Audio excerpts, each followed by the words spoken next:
Olá! O que seria se Cristo não tivesse ressuscitado? Vamos ao texto.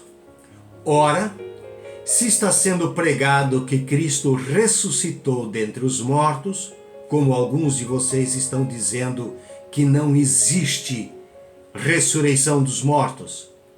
Se não há ressurreição dos mortos, então nem mesmo Cristo ressuscitou. 1 Coríntios capítulo 15, versículo 12 e 13. E se Cristo não tivesse ressuscitado? Paulo o responde: é inútil a nossa pregação, como também é inútil a fé que vocês têm. Se Cristo não tivesse ressuscitado, sua missão teria sido um fracasso total. Todos nós estaríamos perdidos e o único meio de salvação, talvez, seria converter-nos ao judaísmo e cumprir todos os ritos e cerimônias da lei de Moisés. Mas, de fato, Cristo ressuscitou dentre os mortos, sendo as primícias dentre aqueles que dormiram, visto que a morte veio por meio de um só homem. Também a ressurreição dos mortos veio por meio de um só homem. Pois, da mesma forma como em Adão todos morrem, em Cristo todos serão vivificados. Mas cada um por sua vez. Cristo o primeiro, depois, quando ele vier, os que lhe pertencem. 1 Coríntios capítulo 15, versículo 20 a 24.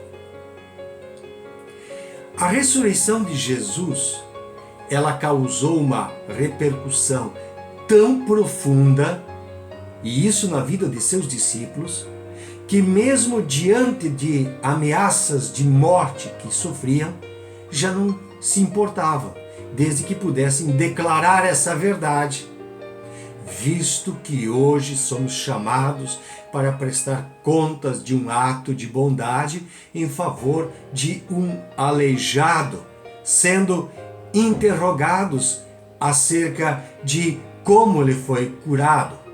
Saibam os senhores e todo o povo de Israel que por meio do nome de Jesus Cristo, o Nazareno, a quem os senhores crucificaram, mas a quem Deus ressuscitou dos mortos, este homem está aí curado diante dos senhores. Foi o que os apóstolos disseram em Atos capítulo 4, versículo 9 a 10, diante do questionamento.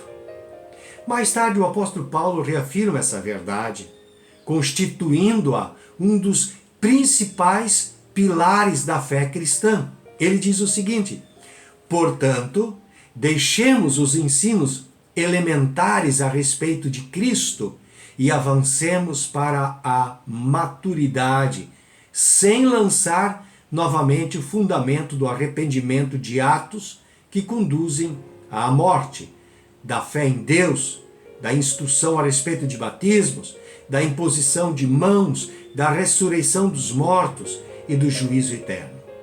Hebreus capítulo 6, versículo 1 e 2. E ele continua dizendo o seguinte: e tenho em Deus a mesma esperança desses homens, de que haverá ressurreição tanto de justos como de injustos. Atos capítulo 24, versículo 15 e 16. O profeta Daniel, ele concluiu: multidões que dormem no pó da terra acordarão, uns para a vida eterna, outros para a vergonha, para o desprezo eterno.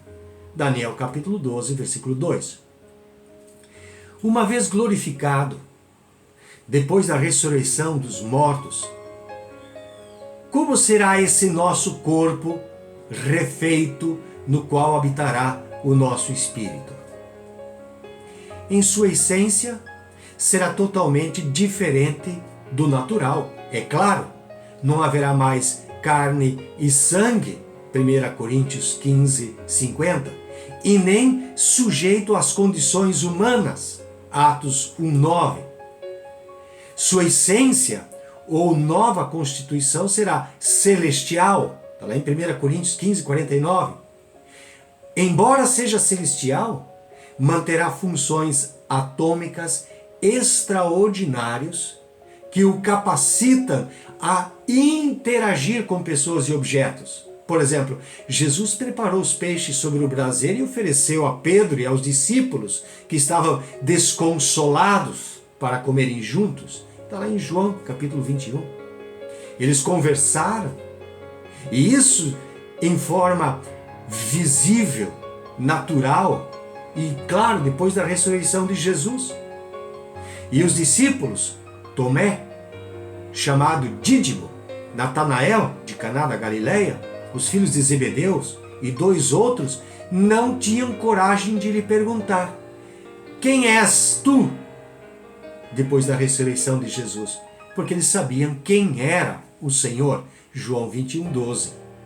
O mesmo aconteceu com os discípulos a caminho da pequena cidade de Maús, distante 11 quilômetros de Jerusalém. Eles estavam consternados e um estranho, diz a Bíblia, uniu-se a eles. A interação é nítida, como natural, até Jesus se revelar em seu novo corpo glorificado. E começando por Moisés e todos os profetas, explicou-lhes o que constava a respeito dele em todas as Escrituras. E ao se aproximarem do povoado para o qual estavam indo, Jesus fez como quem ia mais adiante. Mas eles insistiram muito com ele: fique conosco, pois a noite já vem, o dia já está quase findando. Então ele entrou para ficar com eles. E quando estavam à mesa com eles, tomou o pão, deu graças, partiu e deu a eles.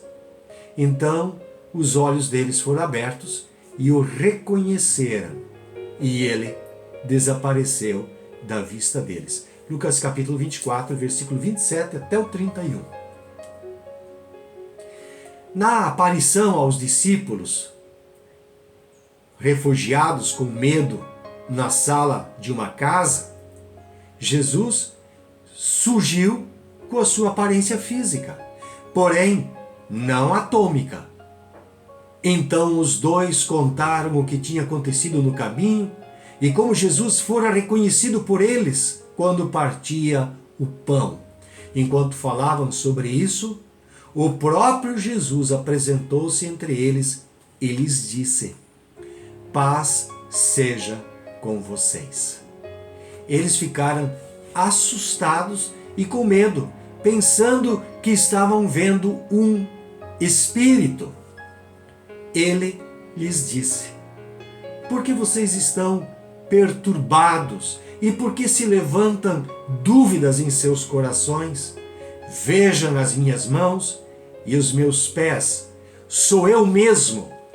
Toquem-me e vejam, um espírito não tem carne nem ossos, como vocês estão vendo que eu tenho. Tendo dito isso, mostrou-lhes as mãos e os pés. Está lá em Lucas, capítulo 24, versículo 35 a 40. Não há explicação melhor dada que resume a beleza e eternidade deste corpo transformado, ou no termo teológico, glorificado, como aquele texto que foi feito pelo apóstolo João, quando ele escreve: amados, agora somos filhos de Deus, e ainda não se manifestou o que havemos de ser, mas sabemos que, quando ele se manifestar, seremos semelhantes a ele, pois o veremos como ele é. 1 João capítulo 3, versículo 2. E pelo apóstolo Paulo, que escreveu: ele transformará os nossos corpos humilhados para serem semelhantes ao seu corpo glorificado.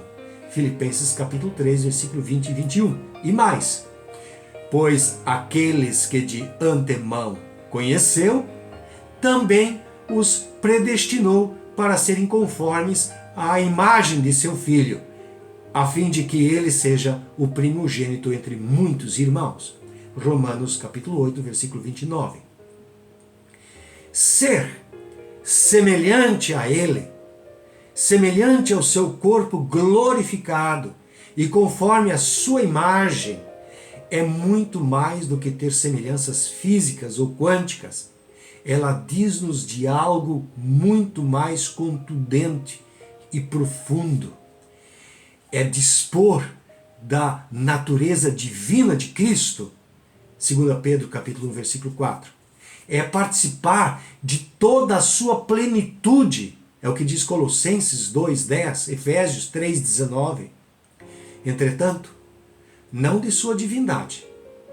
Desse modo, a alma, após a ressurreição, readquirirá um corpo espiritual adaptado para a imortalidade, para habitar para sempre com Deus. O desejo de Jesus é que vocês estejam comigo onde estou e vejam a minha glória, a glória que me destes, porque me amastes antes da criação do mundo. João capítulo 17, versículo 24. Quando ocorrerá a transformação ou a glorificação dos nossos corpos? Na segunda vinda de Jesus, também chamado de parousia teologicamente. Se cremos que Jesus morreu e ressurgiu, cremos também que Deus trará, mediante Jesus e juntamente com ele, aqueles que nele dormiram. Dizemos a vocês, pela palavra do Senhor, que nós, os que estivermos vivos, os que ficarmos até a vinda do Senhor, certamente não precederemos os que dormem.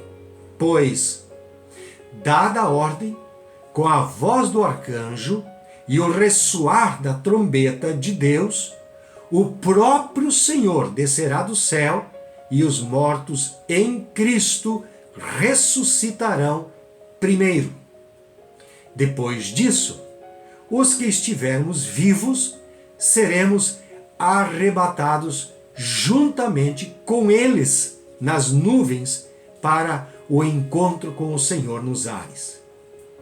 E assim estaremos com o Senhor para sempre. 1 Tessalonicenses capítulo 4, versículo 14 a 17. É bom evocar aqui que, embora muitos profetas e profetisas, como a famosa senhora Ellen White, da Igreja Adventista do Sétimo Dia, e tantos outros que aventuraram-se em datar a vinda de Jesus, ninguém o sabe. E mesmo fazendo uso de uma suposta numerologia bíblica, ninguém o saberá. Quando indagado a respeito da sua segunda vinda, Jesus foi honesto. Quanto ao dia e a hora, ninguém sabe, nem os anjos dos céus, nem o Filho, senão somente o Pai. Está lá em Mateus capítulo 24, versículo 36. Assim sendo, é evidente que, segundo o Novo Testamento, o morto cristão está vivo, consciente, num estado de total tranquilidade, absorto pela presença de Cristo, em espírito, num estágio de glorificação que permite-o ficar revestido no céu e à espera da ressurreição do corpo no fim do mundo. Se Jesus não tivesse ressuscitado, nós também não o seríamos. Com certeza. Assim como Jesus ressuscitou, nós também, pela fé nele, seremos ressuscitados e no dia da nossa ressurreição receberemos um corpo glorificado, celestial, sobrenatural, mas que manterá as características atômicas que tínhamos. E este corpo, agora ressurreto, novo, celestial, está adaptado para interagir com o mundo físico e com o espiritual. É isso que a Bíblia diz.